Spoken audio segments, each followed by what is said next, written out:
Opa, e aí pessoas, como é que vocês estão? Cá estou eu para mais um videozinho para vocês. E bom, desde já eu peço desculpas pela demora para sair vídeo aqui, é que tava tendo construção na minha casa e eu não tava podendo gravar, mano. Tava uma barulheira muito grande e simplesmente só não dava para gravar. Mas bom, eu não quero ficar enrolando, até porque eu sumi por muito tempo. Hoje eu tô de obrinha nova e eu espero que vocês gostem. Dito isso, bora pro recap. A história começa em um mundo pré-apocalíptico. Um alerta soa na loja de conveniência exigindo a compreensão de todos na hora de retirar os itens. As pessoas ignoram o pedido e invadem a loja, levando tudo que podem. Alguns alimentos são arremessados e as prateleiras começam a cair. O garoto de óculos que acabamos de ver é o nosso protagonista Shou Kang. Ele fica espremido entre as pessoas tentando pegar pelo menos uma bebida. A loja continua pedindo compreensão dos clientes, mas naquele estado as pessoas só pensam em si mesmas. O pratinha consegue pegar alguns itens e se esconde atrás da prateleira vazia. De repente ele escuta a voz de uma criança chamando desesperadamente pela avó. O mundo pré-apocalíptico fez com que as pessoas perdessem a pouca dignidade que ainda restava. Eles batiam em qualquer um para roubar o máximo de comida que podiam. Nos últimos 3 meses as pessoas tiveram que se preparar para o início do apocalipse. O cenário muda para o passado e agora vamos entender como aconteceu toda essa catástrofe. Tudo começou com a notícia que ninguém se importou. Há 3 meses alguns sites começaram a falar sobre um asteroide chamado X1 Rama. Os astrônomos revelaram que havia uma chance de Rama passar perigosamente perto da Terra após entrar no sistema solar. Assim que essas notícias saíram, o protagonista ficou interessado. A colega de trabalho se preocupou porque ele passava da hora todos os dias. Um funcionário avisou a ela que soube que o protagonista divorciou. Provavelmente é por isso que passa mais tempo no trabalho do que em casa. A mulher fica ainda mais preocupada, mas é aconselhada a deixar Shou-su sozinho.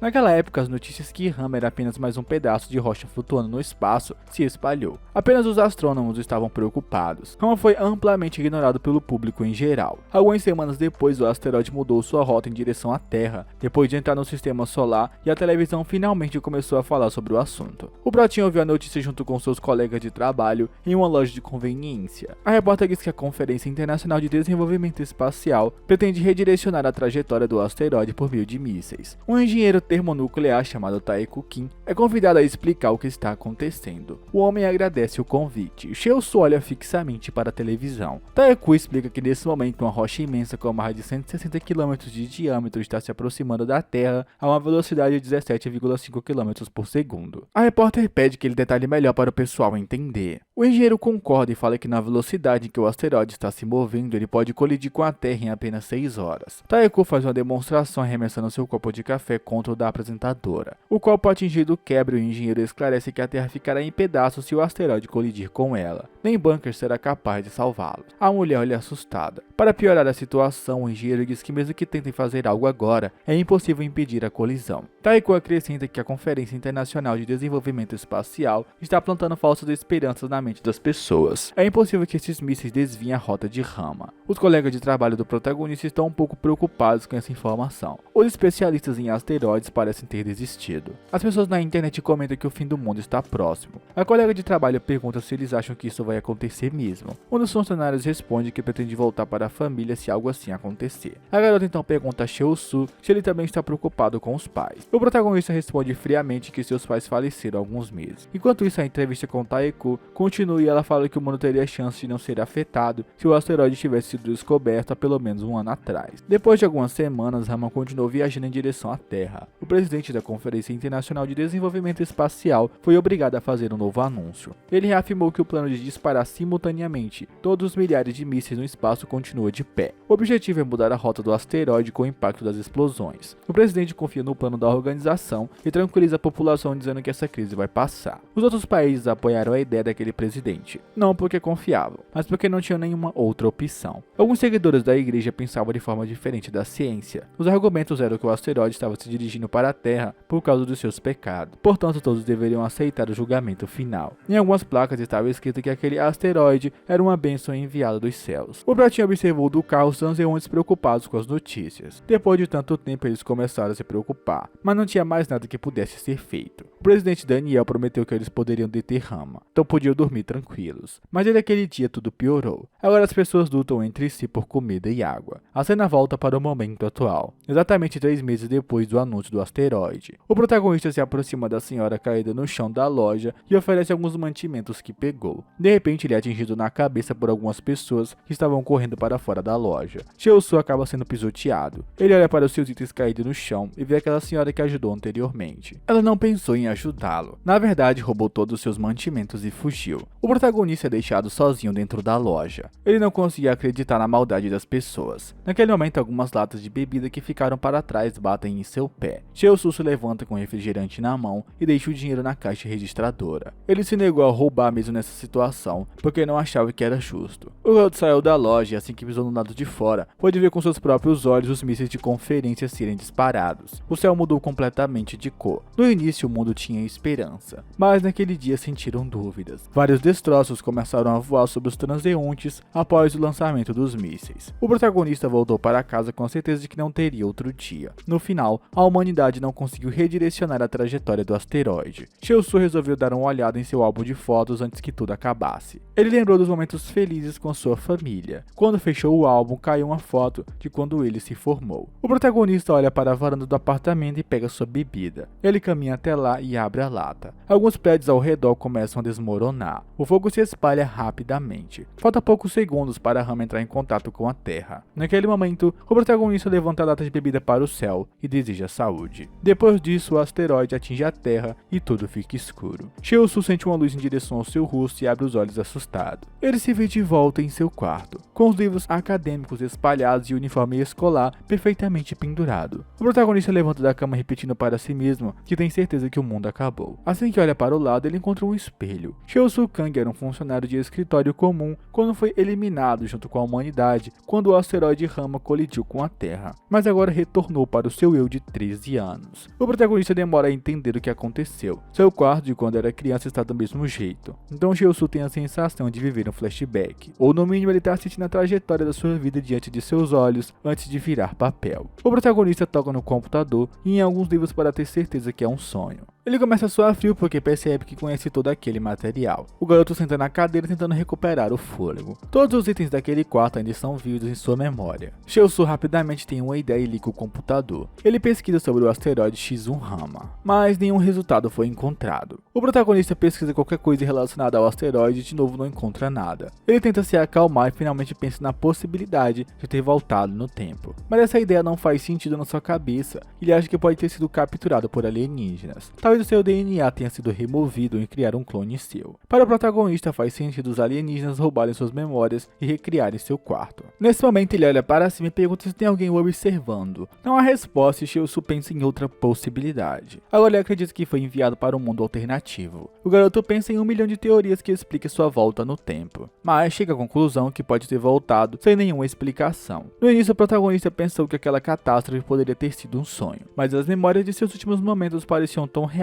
que ele descarta essa hipótese. Cheosu não sabe mais o que pensar e começa a chorar. No mesmo momento, alguém abre a porta do quarto e uma voz feminina pergunta se ele já acordou. O Bratinha encara a mulher enquanto ela pergunta do porquê o quarto tá uma bagunça. Os livros no chão são recolhidos e Cheosu continua paralisado no lugar. Ele pensou que nunca mais fosse ver a sua mãe. A mulher chama sua atenção e olha preocupada quando não escuta nenhuma resposta. De repente, o protagonista corre e a abraça. A mãe pergunta se ele teve algum pesadelo. O pai se aproxima preocupado. Naquele momento, o protagonista não se importa se é um clone ou se é apenas um sonho. Ele só queria reviver as lembranças que tinha com seus pais. Seu pai também o abraçou, prometendo que tudo ficaria bem. Algumas horas depois, Cheosu espera por seus pais em frente ao Museu Nacional de Ciência. O pai grita que conseguiu os ingressos. O Brotinha descartou a ideia de ter sido sequestrado por alienígenas após o encontro com seus pais, pois lembra que eles foram cremados e não haveria como reconstruir um clone sem o DNA deles. Cheosu não tem certeza como voltou no tempo, mas decide que vai aproveitar. O garoto entra com os pais no museu e olha atentamente para alguns modelos de planeta. O garoto tenta entender do porque ele foi o único escolhido a voltar no tempo. Cheosu percebe retratos de alguns físicos e se pergunta do porquê alguém mais qualificado não teve essa chance. Ele tem certeza que essas pessoas teriam mais chance de impedir Rama de atingir a Terra. Só de lembrar daquele incidente horrível, o protagonista sente uma profunda tristeza. Os pais percebem que ele ficou desanimado ao olhar alguns retratos, mas Cheosu levanta a cabeça quando a luz brilhante aparece diante de seus olhos. Ele olha para a frente e encontra um modelo perfeito da Terra. O O protagonista percebe que não tem muito tempo a perder, porque quando ele tinha 13 anos, o asteroide Rama já viajava em direção à Terra. A diferença era que ninguém sabia naquela época e só foram descobrir a existência desse asteroide 3 meses antes de toda aquela catástrofe acontecer. Os pais olham para o modelo da Terra exibido e ficam encantados. Shousu percebe que ele é o único a saber o que acontecerá no futuro, mas infelizmente não tem nenhuma solução em mente. O garoto toca o modelo da Terra enquanto se pergunta o que deve fazer. Naquele momento a sua mãe se aproxima e pergunta se ele gosta da Terra.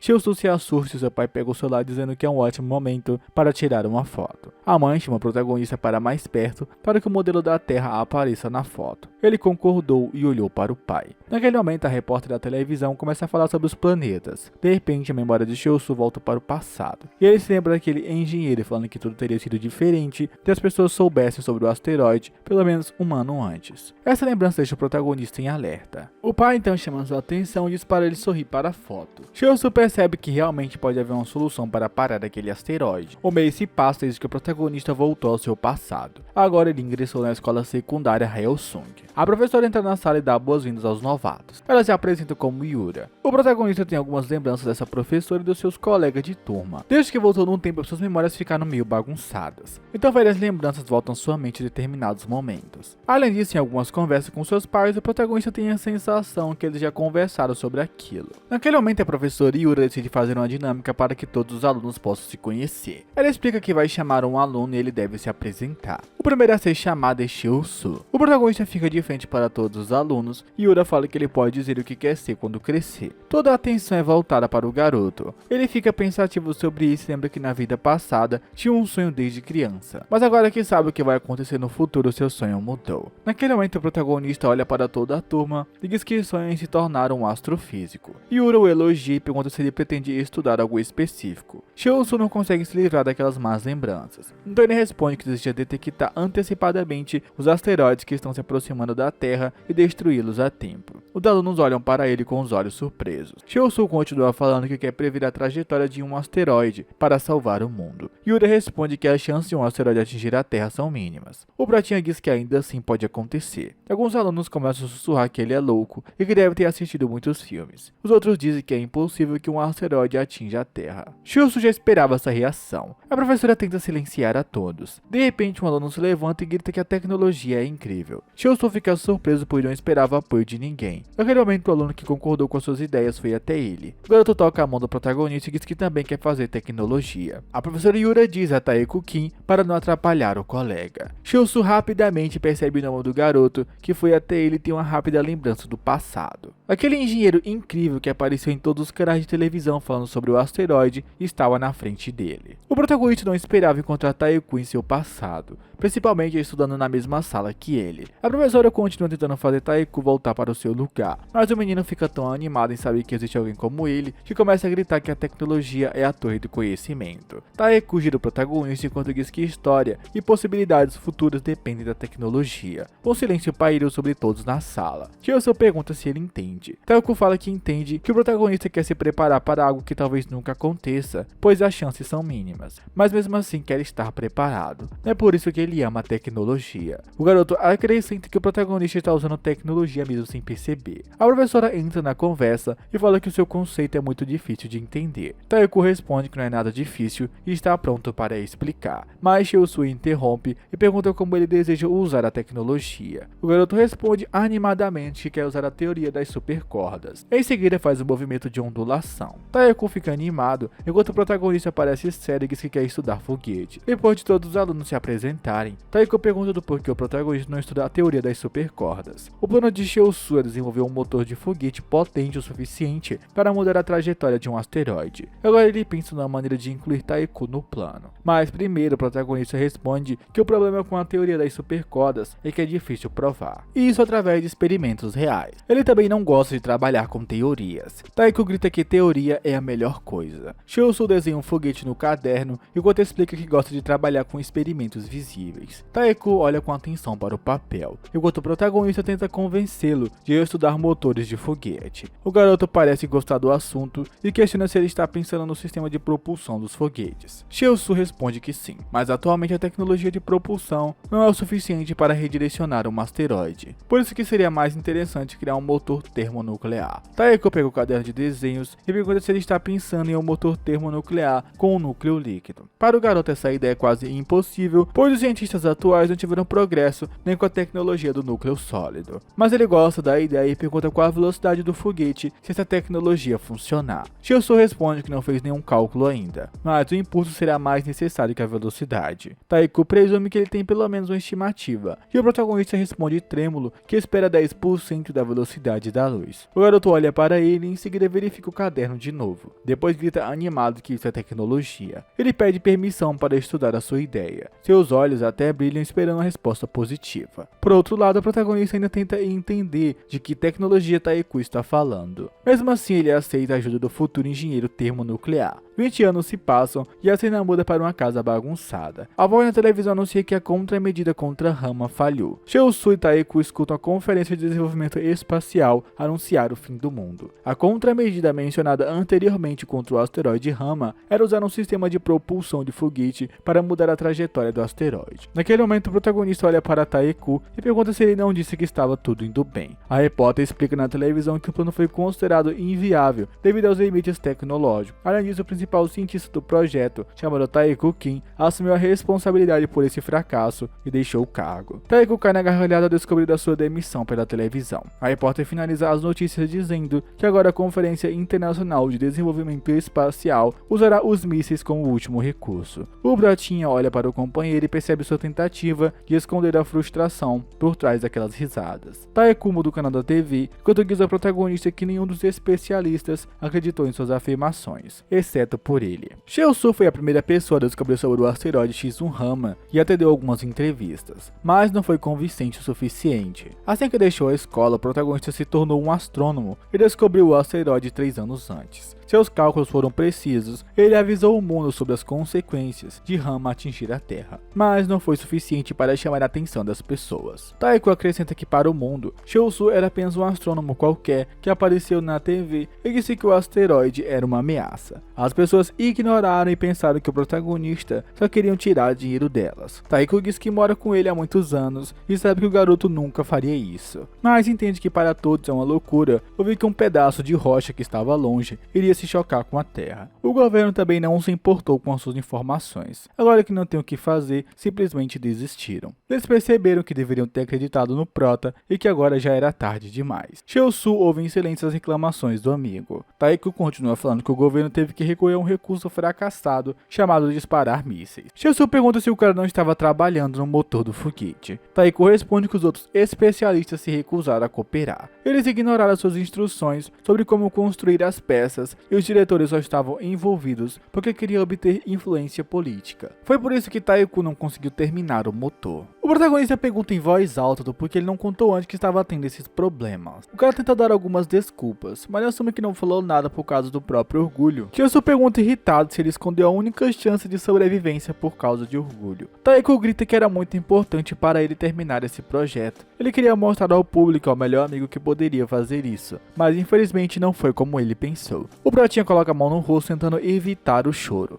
Taeku continua falando que não foi fácil. Cheosu responde que teria sido um pouco mais fácil se não fosse o seu orgulho. Ele retira os óculos e enxuga as lágrimas, enquanto fala que tem certeza que Taeku encarou isso como uma diversão, porque ele é esse tipo de pessoa. Taeku pergunta se ele já sabia então. O Brotinha responde que sabia desde o começo que ele não levaria o projeto a sério, mas decidiu confiar mesmo assim. Cheosu deixa o apartamento e bate a porta. Taeku sente melhor contar a verdade para o Prota. Nesse momento, Cheosu começa a andar pelas ruas e se depara com alguns religiosos, fazendo o mesmo protesto de sua vida passada. O garoto se culpa por falhar mesmo sabendo o que ia acontecer. Ele lamenta ter desperdiçado essa segunda chance, mas então se lembra que poderia voltar ao passado novamente depois que o mundo acabar. Ele espera ter essa chance de novo. Depois de pensar nisso, o Protinha compra sua bebida e volta para casa. Ele deseja saúde e Rama atinge a Terra pela segunda vez. Shiosu acorda mais uma vez em seu eu de 13 anos. Ele verifica o calendário e percebe que dessa vez foi enviado para uma data diferente da primeira vez. Agora, voltou 2 meses antes. Isso significa que nem sempre voltará para o mesmo ponto de partida.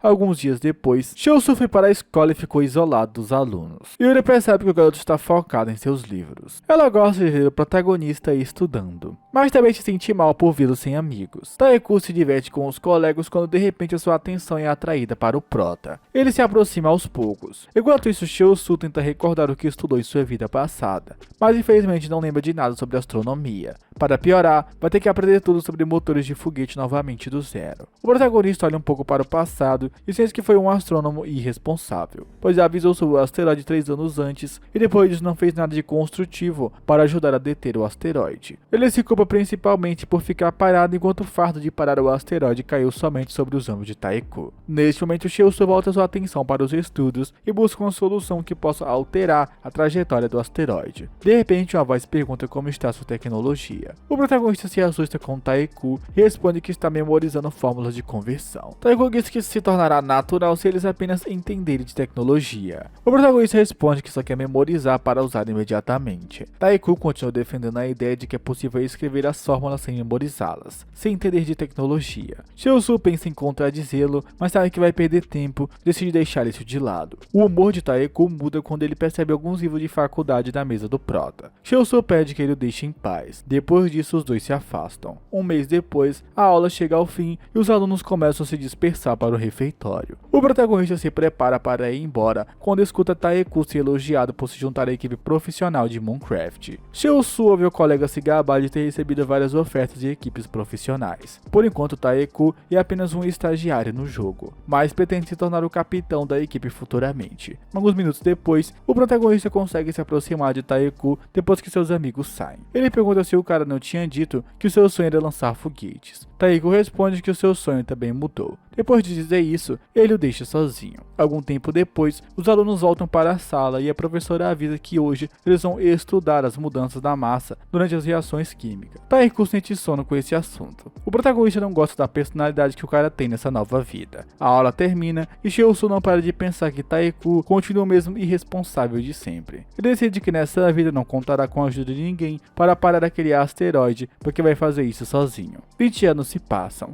A cena muda para uma sala de teste de foguete. Uma voz avisa para os engenheiros voltarem para a posição, pois o teste de ignição do motor será iniciado. Os profissionais voltam e dão um sinal verde para o teste iniciar. Os especialistas dizem que está tudo em perfeitas condições para começar. Uma loira respira fundo e diz que tem certeza que vai dar certo. Em seguida, ela chama o protagonista de líder e pergunta se pode ligar o motor agora. Shiosu responde que sim. A garota olha para frente e começa a contagem regressiva. Ao chegar no último segundo, ela diz para ligar a ignição. O teste foi executado com sucesso. Todos os engenheiros comemoram. A garota também fica feliz e percebe que a expressão do protagonista não mudou. Ela pergunta se ele não está contente com o resultado. Shiosu responde que está feliz. A mulher diz que se fosse ele, ficaria em êxtase. Afinal, seu motor de foguete acabou de ser lançado para a exploração em Marte. O protagonista responde que ainda não é hora de comemorar, porque tem muito trabalho pela frente. Inclusive, esse teste precisa ser repetido algumas vezes para ter certeza. A mulher reclama por ele pensar no trabalho futuro e não comemorar o sucesso de hoje. Ela até ri perguntando se Shiosu está pensando em um plano de exploração em Marte imediatamente. A mulher só queria uma folga depois do teste, mas o protagonista confirma que pretende colocar o seu plano de exploração em prática e até solicitou as especificações que necessita. Shiosu quer aproveitar o máximo de tempo que tem para fazer os testes de campo antes que o Shizuhama seja detectado. Naquele momento, ele levanta e chama a garota pelo nome de Audrey. Em seguida, pede que ela envie os resultados de hoje ao Comitê de Exploração de Marte. Audrey tenta falar algo, mas o protagonista deixa a sala de teste sem olhar para trás. Ela fica triste porque pensou em assistir a um musical com Shiosu depois que o resultado do teste fosse positivo, mas nem conseguiu entregar os ingressos porque ele só pensa em trabalho. Enquanto isso, Shiosu deixa a base de teste e encontra o gerente. O cara o parabeniza pelo sucesso do teste. O protagonista só consegue pensar que esse chefe Smilov atrapalhou toda a criação do motor. Se não fosse por ele, o desenvolvimento do motor teria sido feito um ano antes. Ele é o típico chefe ganancioso e incompetente. Nesse momento, Smilov pede para o protagonista esperar ele para fazer uma ligação. Chiosu pergunta se o assunto era urgente, porque não vê a hora de ir embora. O chefe responde que é um pouco importante. Aparentemente é um asteroide que pode passar perto da Terra. O protagonista arregala os olhos escutando isso. Ele percebe que dessa vez os especialistas descobriram antes dele contar. Chiosu logo pergunta se já tem alguma equipe montando uma força-tarefa. O chefe responde que sim e ele pergunta quem vai liderar. Smilov pensou um pouco e diz que escolheu Charlotte, porque ela já está trabalhando em asteroides. Naquele momento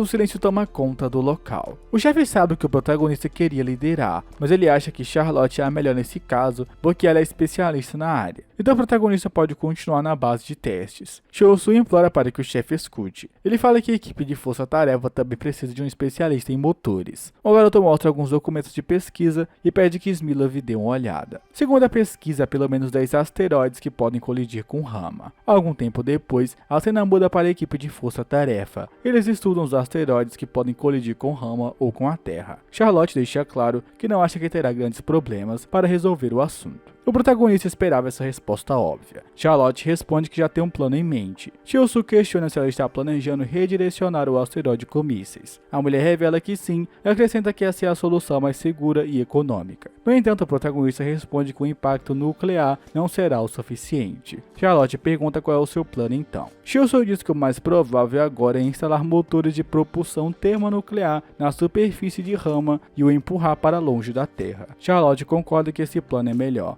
mas teria um alto custo e seria difícil instalar motores termonucleares em todos os foguetes. O protagonista responde que soube que a força-tarefa recebeu muitos recursos. Charlotte responde que ainda tem um custo de manutenção. Chiosu pergunta se ela realmente se importa com o custo da manutenção quando a humanidade está em risco. A mulher começa a ficar irritada e acusa o protagonista de ser exagerado, mas ele continua defendendo sua teoria. Então Charlotte fala em voz alta que não precisa de motores termonucleares. Em vez disso, vai usar os mísseis. Audrey percebe que a mulher não quer escutar a ideia deles e pergunta se desde o início ela não considerou os motores termonucleares como uma solução. Charlotte responde que considerou, mas na situação atual é impossível seguir esse plano. O protagonista abaixa a cabeça, percebendo que Charlotte está certa, mas os mísseis nunca serão a solução. O protagonista sabe que se falar que o asteroide está vindo em direção à Terra vai acabar sendo chamado de louco, então precisa pensar em outro plano. Naquele momento, Charlotte dá as costas para a equipe enquanto fala que a decisão será dela, já que é a única aqui especializada em asteroides. Ela também fala que não convidou o protagonista e Audrey para criar planos. Eles estão aqui apenas para falar sobre motores. Chiosu se sente frustrado por não poder fazer nada pela segunda vez, mas ele não está disposto a desistir. Naquele momento, Charlotte pergunta se o protagonista tem alguma objeção. Ele fica em silêncio. Enquanto isso, a mulher só consegue pensar que só aceitou ele nessa sala porque o chefe Smilov pediu. Como não houve nenhuma resposta, Charlotte finaliza a reunião e decide ir embora com a sua equipe. Audrey pede que ela espere. O protagonista finalmente ganha coragem e fala que Rama está indo em direção a um cinturão de asteroides. Ele acaba derrubando as folhas no chão, enquanto fala que Rama mudará o seu trajeto e seu destino final será a Terra. Chiosu decide arriscar tudo contando a verdade, porque não teve outra opção. Ele se olha por alguns segundos. Charlotte quebra o silêncio e pergunta se ele tem alguma prova do que está falando. Chiosu olha para a mulher e ela continua repetindo a mesma pergunta. Ele assume que não tem nenhuma prova e Charlotte pergunta com ódio na voz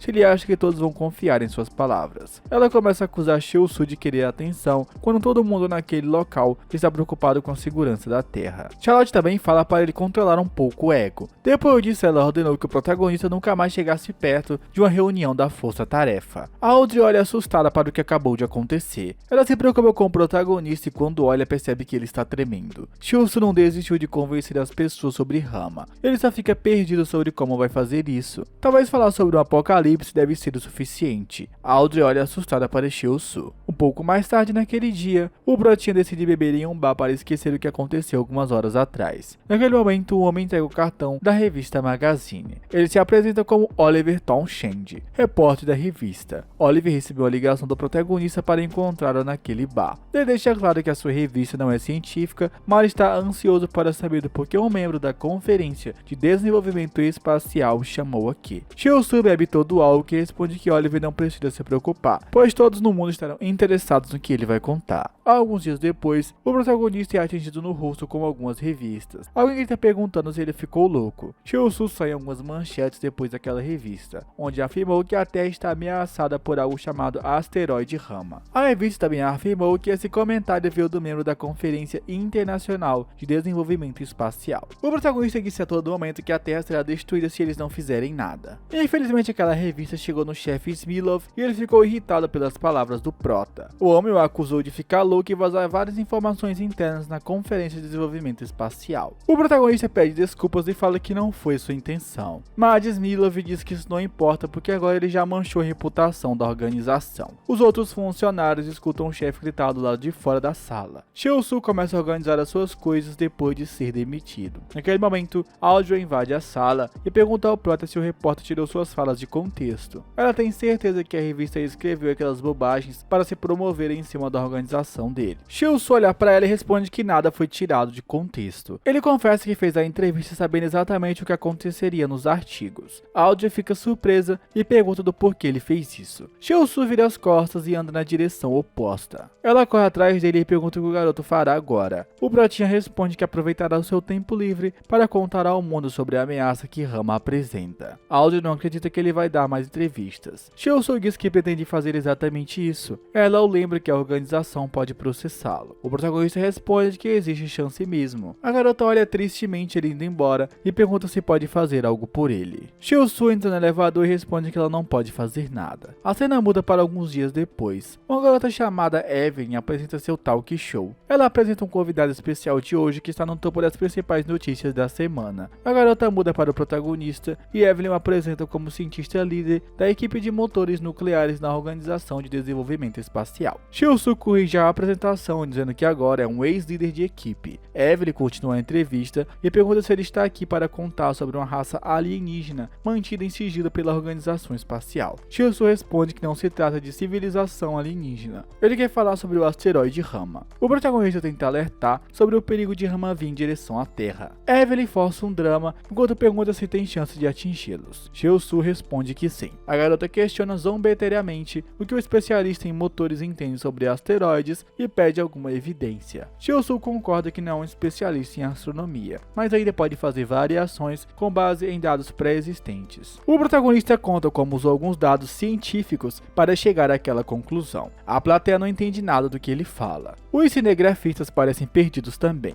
Até Evelyn sente sonho no meio da explicação. De repente, um cientista invade a transmissão e diz diretamente ao protagonista que não entende o seu raciocínio. Cheo-Soo tenta explicar, mas o homem insiste que atualmente não tem nenhum instrumento óptico que possa dar uma imagem clara de algo tão distante. O protagonista sabe que aquele cara está certo. Ele só sabe que Rama está em direção à Terra porque já viveu o futuro 2 vezes. O cientista pergunta se Cheo-Soo tem pelo menos cálculos que sustentam sua afirmação. Todos esperam a resposta do protagonista, mas ele realmente não tem nada para mostrar. A entrevista finalmente chega ao fim. O cinegrafista agradece a presença de Cheo-Soo. Depois ele conversa com Evelyn e ela pergunta se esse cara realmente trabalhou na Organização Espacial. Ela confessa que não entendeu absolutamente nada de suas explicações. O cinegrafista concorda que parece loucura, mas ele acha que o protagonista se daria bem se escolhesse ser autor de livros em vez de cientista. Cheo-Soo chegou ao estacionamento totalmente exausto. Ele entra no carro sabendo que falhou de novo em avisar as pessoas do perigo de Rama. O protagonista não sabe mais o que fazer. De repente o seu celular começa a tocar. Cheo-Soo decide não atender porque tem certeza que é Smilov. Ele coloca o celular no banco de trás do carro sem perceber que na verdade era Audrey na ligação. De repente a sua atenção é atraída para alguns homens que cercaram o carro. Um dos guardas puxa o telefone e diz que Smilov quer falar algumas coisas. O Protinha é obrigado a escutar xingamentos de seu antigo chefe. Smilov diz que ele realmente enlouqueceu e continua falando as mesmas bobagens para a TV. O cara está prestes a dizer que vai processá-lo quando é interrompido. O protagonista fala que Rama já mudou a rota e é melhor ficar de olho. Ele acrescenta que mísseis não funcionarão. Sistema de propulsão é a única resposta. Smilov fica irritado por ele continuar falando isso. O protagonista não desiste e fala que o único jeito de sobreviver é concentrar os recursos no desenvolvimento de sistemas de propulsão. O ex-chefe responde que está cansado dessas bobagens e deixa claro que a organização irá processá-lo. O protagonista utiliza os últimos segundos que tem ao telefone para dizer o que eles precisam fazer em relação ao asteroide. Smilov desliga a ligação e arremessa o celular longe. O homem fica vermelho de tanta raiva e olha para uma imagem de Cheo-su no computador da empresa. Ele se pergunta como um idiota pode saber o trajeto de um asteroide. Naquele momento alguém bate na porta do chefe. Smilov chega o funcionário e fala que não quer ouvir bobagens sobre asteroides. De repente um homem aparece atrás do garoto e fala que veio falar exatamente disso. Smilov abaixa o tom de voz imediatamente quando percebe que é o diretor Daniel. O diretor interrompe o seu pedido de desculpas e fala que o cálculo da órbita final de Rama está completo. Rama realmente está viajando para a Terra. A cena muda para algumas horas depois na organização espacial. O elevador abre e os funcionários olham em choque para o novo convidado. Audrey é a única feliz. O protagonista cumprimenta todos e se apresenta como o novo chefe da equipe de defesa de asteroides. Após alguns dias de trabalho, a imprensa faz uma transmissão ao vivo em frente ao centro especial de Tocqueville. A repórter relata que a Conferência de Desenvolvimento Espacial anunciou que às 10 horas da noite o foguete será lançado. Muitos curiosos já estão no local. O projeto recebe o nome de Atlas e é liderado por Cheo-su. Tem como objetivo lançar um total de 30 foguetes e aterrissar na superfície do asteroide. Os foguetes usarão seu impulso para empurrar o asteroide para longe da Terra. Hoje serão lançados 10 foguetes, mas a Organização Internacional de Desenvolvimento Espacial pretende lançar os 20 adicionais assim que estiverem prontos. O próximo lançamento será em 3 semanas e o último ocorrerá em 6 semanas. A jornalista pergunta à repórter por que será 3 lançamentos separados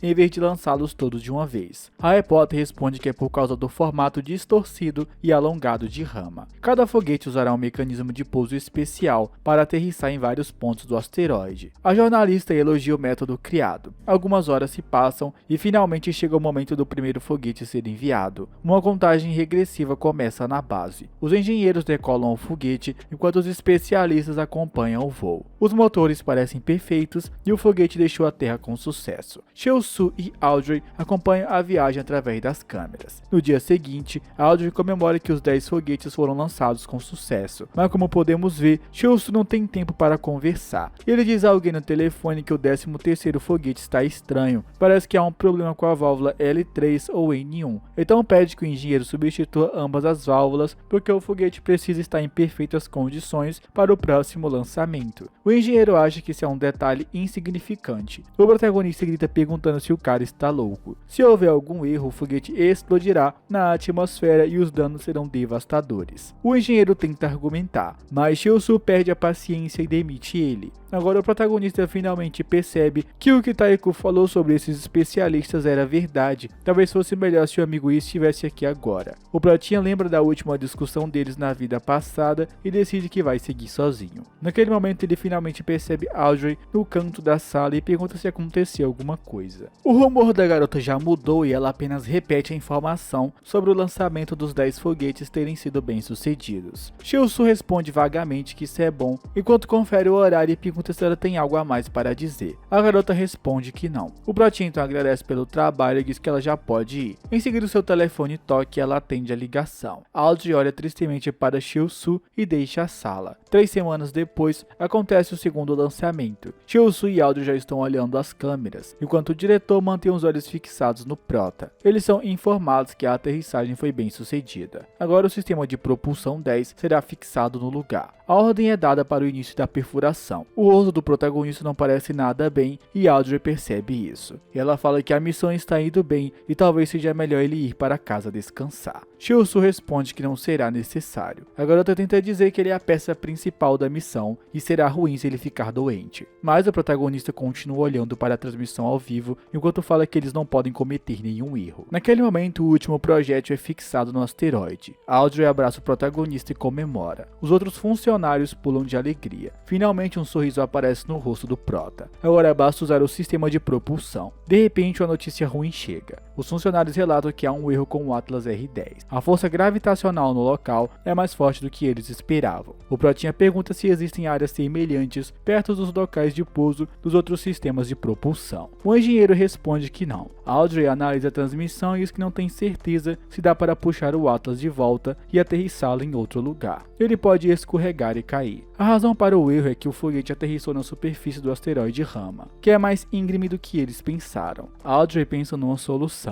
Naquele momento, os especialistas começam a gritar que outro problema aconteceu. O protagonista pergunta preocupado o que foi, mas todos ficam em silêncio. Ele grita novamente perguntando o que aconteceu e é informado que a base perdeu o sinal com 3 foguetes, o R10, o R05 e o R06. O chão debaixo deles simplesmente desmoronou. Audrey pergunta assustada se eles perderam 3 foguetes. Naquele momento, a visão do protagonista fica escura e ele cai no chão desmaiado. Algum tempo depois, o garoto finalmente recupera a consciência. Audrey corre para ele perguntando se está tudo bem. O protagonista lembra com dificuldade o que aconteceu antes de tudo ficar escuro. Ele tenta falar e Audrey sai correndo da sala informando a todos que o garoto acordou. Os funcionários da organização aparecem. Smilov começa a culpar o protagonista pela falha e diz que sempre soube que ele era um louco. Os outros concordam com o chefe e dizem que não deveria ter acreditado em Shou-Su. Não era isso que Audrey queria que acontecesse. Naquele momento, o diretor Daniel exige que todos façam silêncio e fala que não é hora de apontar culpados. Shou-Su olha para o diretor e recebe a terrível notícia. Daniel fala que infelizmente o projeto Atlas falhou. O Brotinho sente um frio percorrer a espinha. O diretor afasta os funcionários e diz que isso pode ser decepcionante, mas ele nunca criou grandes esperanças. O diretor diz que mesmo assim não contará ao público que o projeto falhou. A agitação do público só atrapalhará o plano de evacuação da organização. O protagonista pergunta o que ele quer dizer com plano de evacuação. O diretor questiona se ele achou mesmo que tinha o destino da humanidade em mão. Daniel confessa que a organização preparou os melhores planos alternativos desde que descobriram o asteroide Rama. Shou-Su mantém a cabeça baixa enquanto se pergunta qual é o plano B. Ele percebe que a organização mentiu quando disse que não podia mais financiar os testes de motores. Provavelmente o dinheiro estava sendo destinado ao plano de evacuação. O diretor diz que agora que o plano Atlas fracassou, eles querem confiar o plano de evacuação chamado Noah ao protagonista. Daniel fala que tem certeza que um homem de talento igual Shou-Su pode assumir o comando e garantir o sucesso do projeto. O diretor espera uma resposta. Os outros funcionários ficam de boca aberta percebendo que o protagonista foi o escolhido para liderar o projeto Noah. Algumas semanas depois, a cena muda para a base espacial de Fort David. A fase final do projeto Noah é iniciado. Os cientistas começam a entrar na nave. O Protinha olha sem nenhuma reação para o plano P. Audrey já está com as roupas adequadas e pergunta se ele realmente não vai. Shou-Su responde que a sua saúde ainda não melhorou. A garota diz que precisa dele. Tanto o projeto Atlas como o projeto Noah só foi possível por causa dele. O protagonista responde calmamente que Audrey estará lá junto com os outros cientistas. Então tem certeza que vai dar certo. Na verdade, o protagonista está frustrado por seu plano ter falhado. Naquele momento, Audrey começa a chamá-lo de mentiroso. Ela grita que o protagonista não consegue confiar em ninguém, então sempre age sozinho. Audrey questiona se ele se acha tão bom que não quer ir para o espaço com eles. Ela decide que também não vai, já que o líder do plano se nega a ir. Audrey arremessa os equipamentos no chão, enquanto Shou-Su tenta acalmá-la. Ele fala que se ela não for, não terá ninguém para gerenciar o motor da nave. Audrey grita que não se importa, mas basta o protagonista segurar a sua mão que ela começa a chorar. Audrey diz que está cansada de vê-lo se culpar pelo fracasso de Atlas. Ela acrescenta que trabalha com ele há muitos anos e nunca o viu desistir assim antes. Shou-Su respira fundo e confessa que não está desistindo. Na verdade, ele tem um motivo para ficar para trás. A garota questiona o que é e ele fica em silêncio. Audrey não consegue segurar as lágrimas e pergunta do porquê ela é a única que está triste com tudo isso. Naquele momento, ela recebe uma chamada dizendo que deve entrar na nave agora. Shou-Su olha para ela e promete que vai encontrá-la de novo. Audrey pergunta se ele pretende fazer isso depois que todos forem exterminados. O Pratinha segura sua mão e o Goto fala que não importa. Eles se encontrarão de novo algum dia. Audrey entende que aquilo é uma despedida. Então, na última conversa, ela pede que o protagonista confie nela na próxima vida. Depois disso, Audrey entrou na nave e decolou. Algum tempo depois, Shou-Su decide que o seu fim será dessa vez em uma praça pública.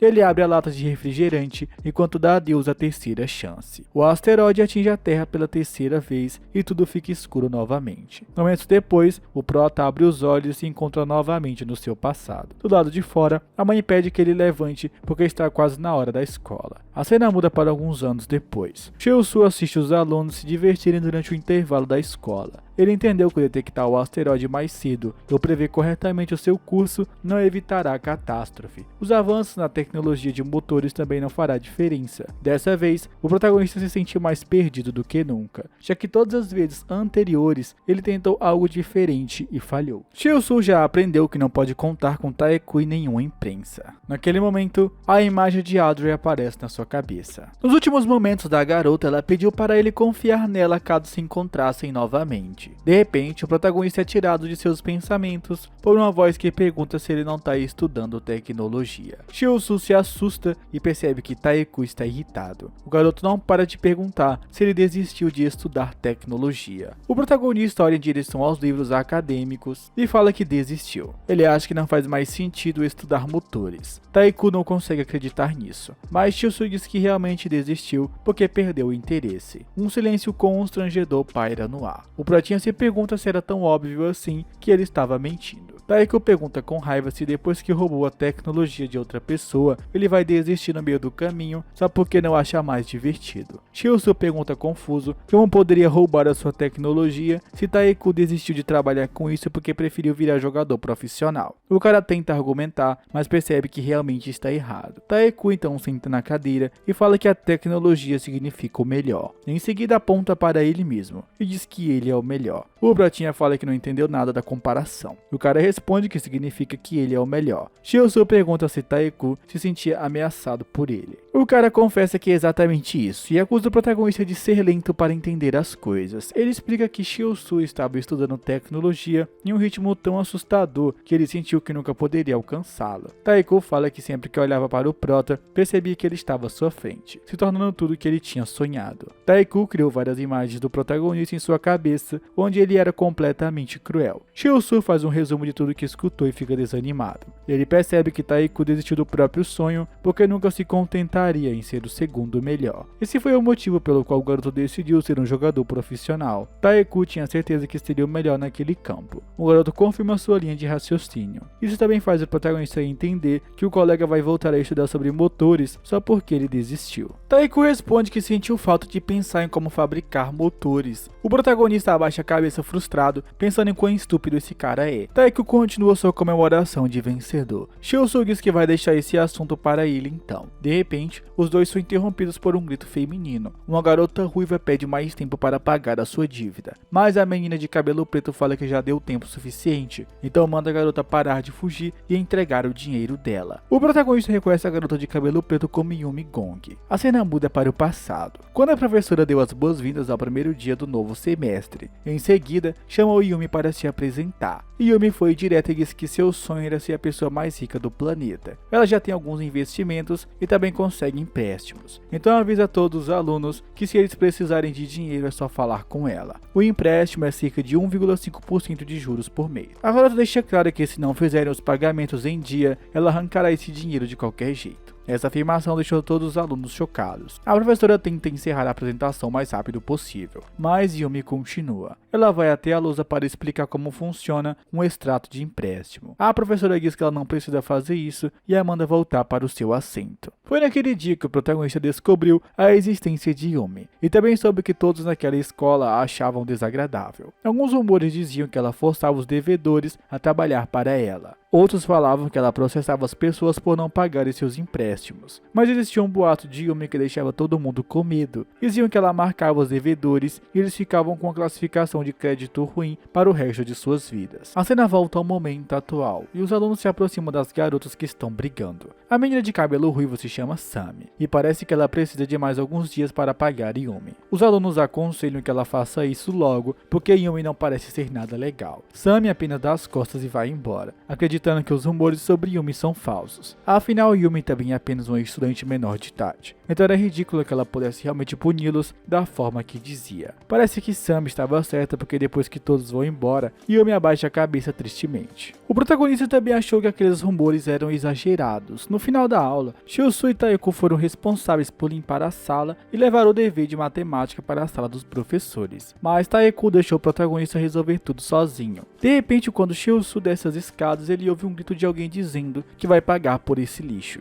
Yumi diz a Sami que também tem dívidas para pagar e não pode deixar passar daquele dia. Além disso, ela prometeu que pagaria todo o empréstimo de uma vez. O Brotinha se esconde atrás da parede depois de ouvir a comoção. Ele precisa usar aquele corredor para chegar até a sala de professores, mas não quer passar pelas garotas e por isso prefere deixar para ir quando tudo acabar. Yumi gritou para a garota horrível que todo esse tempo ficou observando para saber quem ela realmente é. Sami responde que foi ela quem estava errada sobre a sua personalidade o tempo todo. As amigas de Sami começam a falar que estão cansadas dessa briga todos os dias. A garota aproveita que suas amigas estão lá e decide fazer um drama. Ela começa a chorar e pergunta se Yumi já pensou nela como amiga. As garotas começam a acolher Sami. Yumi olha para as meninas sem emoção no rosto e fala que os amigos devem cumprir as suas promessas, então exige que Sami pare de fingir que está chorando e devolva o seu dinheiro. Esse é o seu último pedido. Sami enxuga as lágrimas e pergunta se esse é o último aviso, porque ela pretende ligar para os seus pais. Yumi responde que apenas vai processá-la. A garota se levanta chocada e grita perguntando se ela vai fazer isso mesmo. Yumi mostra o contrato que fizeram e diz que o tempo acabou. Sami não consegue acreditar que a garota vai fazer isso. Yumi fala que realmente pensou em ligar para os seus pais, mas sabe que não vai dar em nada, porque os pais devem ter a mesma atitude que Sami. Por isso que processar se torna um caminho mais fácil. Sami fica incrédula com essas palavras e acusa Yumi de ofender os seus pais. A garota de cabelo preto diz que só quer o dinheiro de volta. Naquele momento, Sami levanta a mão para batê-la. O protagonista acompanha a briga e não ousa sair do esconderijo. Yumi fala friamente que a garota pode bater no seu rosto quantas vezes quiser. Basta estar pronta para pagar o preço. Afinal, pode simplesmente denunciá-la por agressão. E Sami receberá uma suspensão em seu histórico acadêmico. A garota ruiva percebe realmente que vai sair mais prejudicada nessa história. Então ela baixa o braço e grita que vai pagar. Em seguida pergunta se as amigas podem emprestar algum dinheiro. As meninas concordam e Sami arremessa o dinheiro no rosto de Yumi. Ela fala que depois disso não quer saber da garota andando com elas. Sami deixa o corredor com suas amigas depois de finalmente pagar. Yumi respira fundo e começa a coletar todas as notas de dinheiro que estão no chão. Um vento passa e acaba levando algumas notas para mais longe. A garota continua pegando o dinheiro enquanto o protagonista escondido. Os dois se encaram por um momento. Parece que a menina ia falar alguma coisa e decidiu ficar calada. Shiosu aconselha a ser mais amigável da próxima vez, porque se continuar assim terá problemas. Eu me pergunto o que ele tem a ver com isso e o protagonista responde que nada, mas é angustiante assistir essa cena. E eu me fala que está apenas fazendo as coisas do seu jeito. Ela acrescenta que sabe que o protagonista não entende porque passa todos os momentos que pode com a cabeça enfiada em um livro. Então a menina deixa claro que só aceita conselho de quem tem habilidades sociais. Depois de dizer isso, a garota vai embora. Naquele momento que ela nega os seus conselhos, o protagonista tem uma rápida lembrança de Audrey, onde ela diz que está disposta a ajudá-lo e ele nega ajuda. Shiosu se pergunta quem é essa mulher que sempre aparece em sua mente. Dessa vez, o garoto voltou no tempo sem muitas informações da sua vida anterior, então não lembra de Audrey. No dia seguinte, Sami altera um pouco o que aconteceu em seu encontro com Yumi. As colegas que escutam a história ficam assustadas. Elas perguntam se Yumi realmente ameaçou processar os seus pais. Sami responde que sim e diz que suas amigas viram tudo. Minhie e Jiang confirmaram a história. A garota faz seu drama como de costume e Yumi escuta do canto da sala todo mundo sussurrar sobre ela. As meninas trazem de volta aqueles rumores sobre a garota forçar os devedores a trabalhar e pagar juros altíssimos. Yumi levanta e em seguida olha para as garotas. Ela prefere deixar a sala. As amigas de Sami comentam que Yumi está com raiva mesmo sendo a errada. O protagonista fica de cabeça baixa escutando as meninas provocarem Yumi. Naquele momento, mais uma lembrança do passado invade a sua mente. Shiosu tem alguns flashbacks de quando os funcionários da organização riram dele e o chamaram de louco. O garoto não entende bem o que isso significa, porque ele não se lembra dessas pessoas, mas se concentra no que está acontecendo agora. O Pratinha sai da sala e procura por Yumi. A garota está chorando perto do elevador. Ela percebe o protagonista se aproximando e fala que não quer que ele tenha pena dela, mas se quiser confortá-la, pode oferecer dinheiro. Shiosu responde que não está aqui para confortá-la.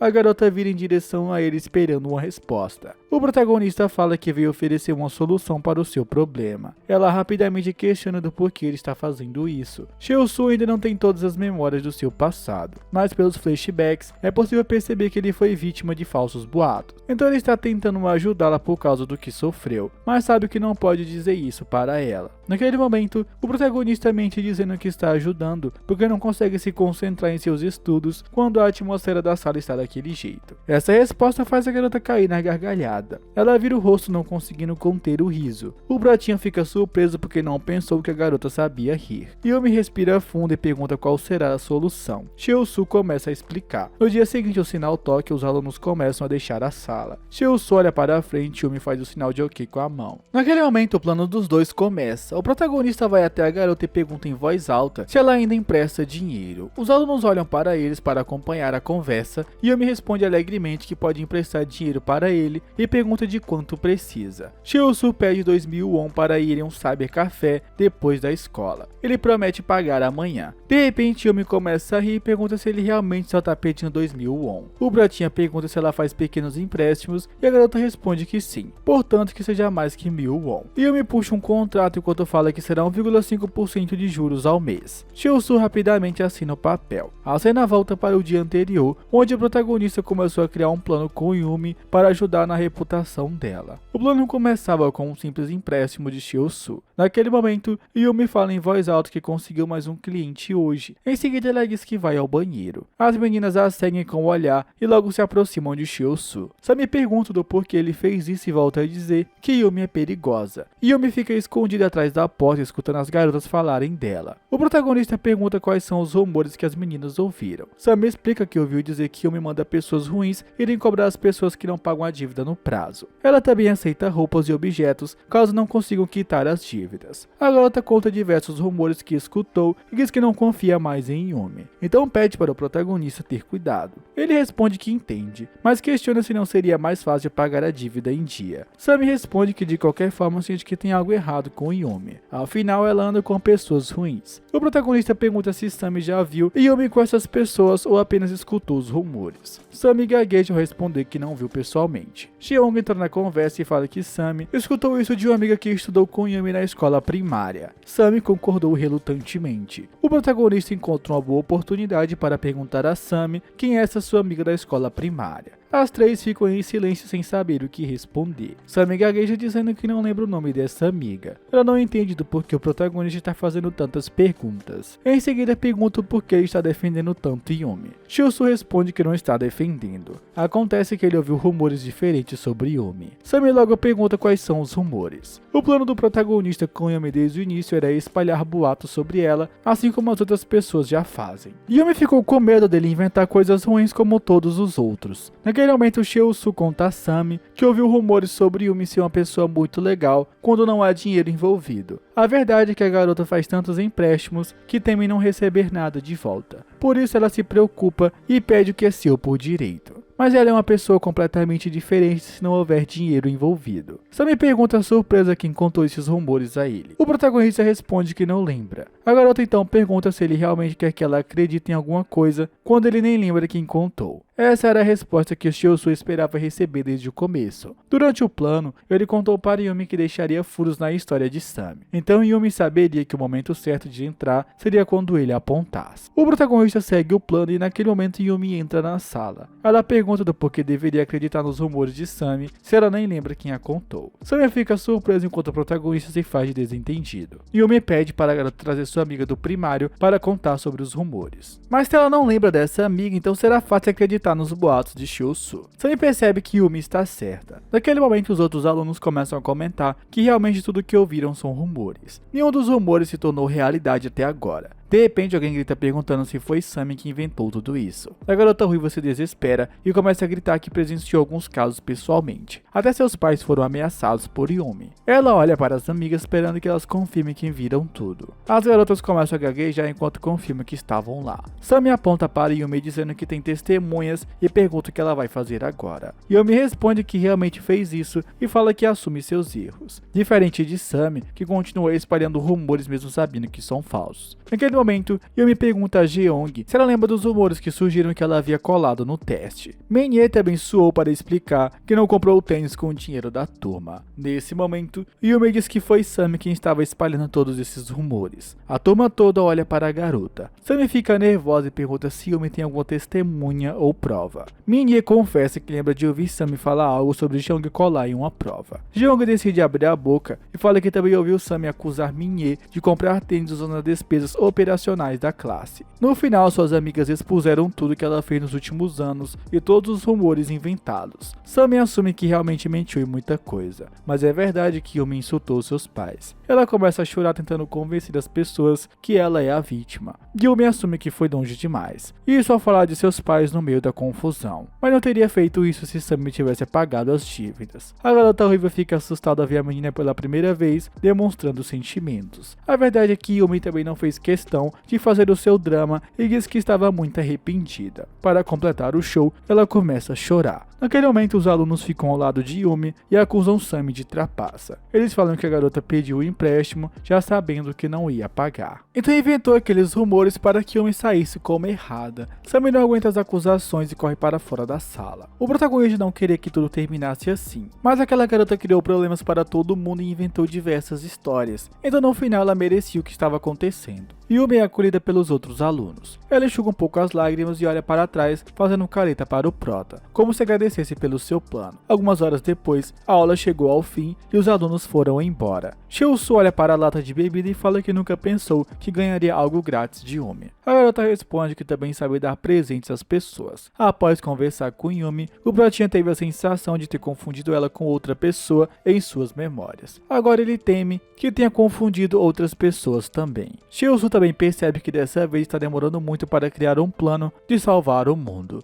mas pelo menos conseguiu ajudar uma nova amiga, ao contrário de suas vidas anteriores, que ele só havia se importado com ele mesmo. O protagonista sente que realmente não pode fazer nada para parar o asteroide, então decide usar o tempo que tem para ajudar as pessoas. Ele abre a lata de bebida e pede um brinde. Yumi concorda e depois disso os dois começam a beber. O protagonista rapidamente lembra de uma coisa e pergunta do porquê ela contou sobre todos os rumores espalhados por Sami, já que eles tinham concordado em criar um plano apenas para provar que Yumi não era uma pessoa ruim. A garota responde que pensou nisso, mas queria que Sami sentisse na pele o que ela sofreu. A garota também conta que usou a reputação de aluno exemplar do protagonista para conseguir chamar a atenção dos outros alunos. Cheolsu fica chocado e pergunta se ele parece ser um aluno exemplar. Yumi responde que sim, mas ele ainda continua muito solitário. A garota acrescenta que a visão que tem do protagonista é que ele é um leitor de livros que só tem Taeku como único amigo. Então isso significa que ele é um aluno exemplar solitário. Yumi também fala que no passado foi amiga de Sami durante muito tempo e sabia que a garota tinha mania de mentir. Então não demorou muito para descobrir que todos aqueles rumores foram espalhados por ela. O protagonista fica surpreso e a garota continua falando que não esperou que ele fosse ter um plano tão bom. A verdade é que quando ele chegou dizendo que tinha uma solução, ela sentiu vontade de dar um soco em sua cara. Cheolsu não acreditou que está ouvindo isso. Ele pensa que todas as pessoas sabem lidar muito melhor com a situação do que ele, que está vivendo a sua quarta vida. Yumi fala que também tinha outro motivo para intervir na situação.